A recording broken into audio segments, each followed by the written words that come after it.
Well, tonight on Weather Unfiltered, it was one for the record books today in Miami. We officially hit 100. It's been a minute since we last saw 100 in Miami. The last time, in fact, 1942. And in fact, this is the first time we've hit 100 at that observing site at the Miami International Airport. That 1942 was at a slightly different location. So this is history. There it is. The numbers do not lie. Oh, and by the way, are you ready for a very warm day again tomorrow? Maybe not this, but hot again. Yeah, mid-90s. It's not 100, as Dr. Nab would say. This was a over-under asterisk question. Dare I say, by Miami standards today, this was a dry heat. Right? Yeah. It was. It's rare to get a temperature this hot because it's so humid there, and the ocean just modifies the temperature. Didn't happen today. It was dry there. No, our guest yesterday from National Weather Service said no sea breeze, no thunderstorms, dry air. Count on it, and African dust. Yeah. You know, that didn't help maybe either. Partially to blame as well. I feel like he Babe Ruth this forecast. He just was like 100 and called his shot. nailed it. He did. He did. Well done. Again, it's not just Miami dealing with the heat. I mean, we've seen part of the year, but this week says, don't care what your calendar says, don't care what your stats say. This is, for a lot of folks, the hottest stretch that we've had thus far this summer. We look at Charleston, of course, just showed you that tower cam, and the heat, it continues into Wednesday. Average high this time of year is 90. So again, the low country of South Carolina, no stranger to being hot, but this is getting up well above average, about 10 degrees above the mark, staying about 5 degrees above the mark Thursday and Friday, mid-90s staying with us. And again, we factor in the humidity. How muggy is it? And when you've got dew points in Charleston way up into the 70s, that makes it feel downright miserable. I mean, it is tough to be outside. It's like a 4-shirt day. I feel like it was like that in Atlanta over the weekend.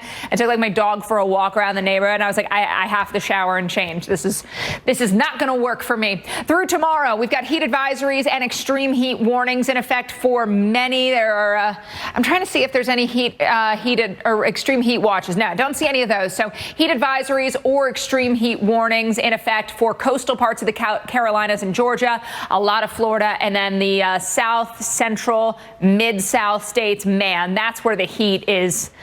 It's way up there. I mean, hard to fathom what it's like walking around at 108, and that's the air temperature in Oklahoma City. That's not factoring in the dew point or how warm it feels. It's 102 in Shreveport, 100 in Montgomery. Now, the heat index actually a little bit lower in Oklahoma City thanks to the dry, but we've got feels like temperatures around 108 in Montgomery. So you're the winner for that heat humidity combo, making it feel really, really awful. I mean, it gets ahead of you awfully quick. Large area of high pressure over the southern half of the U.S. is keeping us warm tomorrow, so get ready for another day well into the triple digits with those temperatures and heat index values. Those numbers could be as high as 110 in Jackson, very close in Little Rock.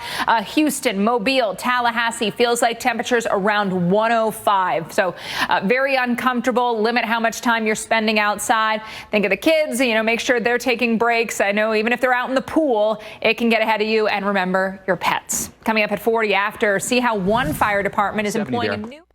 Yep, we've seen quite a bit of it already the last few weeks. Got to watch again tonight. Something else we'll be watching for: winds that are especially gusty. In fact, Storm Prediction Center highlighting an area outlined in white, the dashed area, where winds of 75 miles an hour or greater are possible. So again, that takes us above and beyond severe thunderstorm criteria, which is 60 mile an hour winds, and takes us to even more damaging of territory. So Kansas and Nebraska, all the way up into sections of Wyoming and Montana. We've got the 2 warnings right now into Montana, both north and east of Billings. Into the Kansas City area, just rain showers off to the north, but obviously you're also dealing with your chances for rain and thunderstorms. So Future Radar didn't necessarily do a great job of picking up on what we've got now, but it's what we've got later that we think will be kind of the prime activity for these thunderstorms. Big time rain rolling through the metro into the early morning hours. This could prompt a flash flood issue, so be aware of that. Waking up tomorrow morning, getting ready to get out on the roads. If you do drive through one of those intersections that just always seems to get flooded, that could be the case for you tomorrow. So again, be aware of that risk with that rain hanging on really until you get out on the roads. Then some passing showers for the morning drive, but I think they will be overall lighter. Now in St. Louis at the airport, no delays currently. We've got a temperature of 86, wind around 6 miles an hour. Some of those cirrus clouds rolling in. We're going to be watching later for the shower and thunderstorm chances. So nothing out there now. Future radar said, yep, that's what I thought too. We move you into the overnight though, very early morning hours of Wednesday. So 4, 5, 6 o'clock, you can see those thunderstorms rolling through. Quick shot of very heavy rain. And again, perhaps some gusty winds too. Mike? All right, Alex, thank you so much for that. Heavy rain. The result of all that water that came down, we get those debris flows, those mud flows, and unfortunately, again, we've seen homes and businesses destroyed and roadways cut off. Over 43 inches of rain there on the Big Island. Other totals getting up and over 37 inches. On to Maui, we had some higher totals as well. Lesser amounts the farther north and east or north and west you went, but still we saw significant rain on each of the islands. Obviously, with Kauai, you get more of that terrain enhancement. Here is that bake shop that Jim was talking about. The bake shop before Lala. After Lala, significant damage because of all the debris and water and mud that flowed through this. You can see the water line there on the building itself. So they will be out of commission for some time. Hearing from the general manager posting on Instagram that it's going to take some time, some efforts, to get things back up and operational, especially when you're talking about a place that is, making and serving food. Again, bake shop. Here is the before picture after the crush of water, boulders, trees that moved through.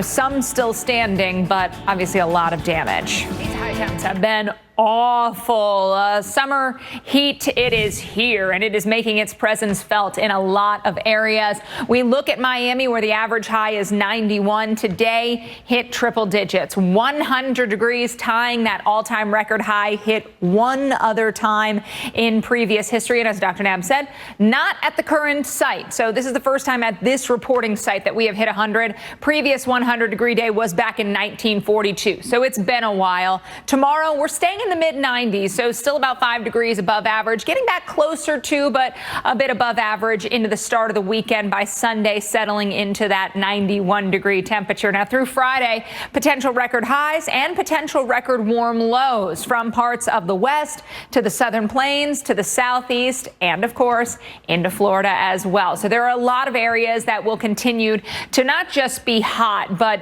be uncomfortably, dangerously hot. Through tomorrow, we've got the heat advisories and extreme heat warnings. Notice the extreme heat warnings for places like Wilmington and Charleston, Savannah, Tallahassee, Mobile and New Orleans, over towards Dallas, Oklahoma City and Little Rock. So the metros really feeling that uncomfortable and dangerous heat. And overnight temperatures, with those not cooling off much, that's keeping things dangerous. It's one thing to have these kind of highs and then overnight lows that cool off, but staying warm persistently and consistently, not good news for the body.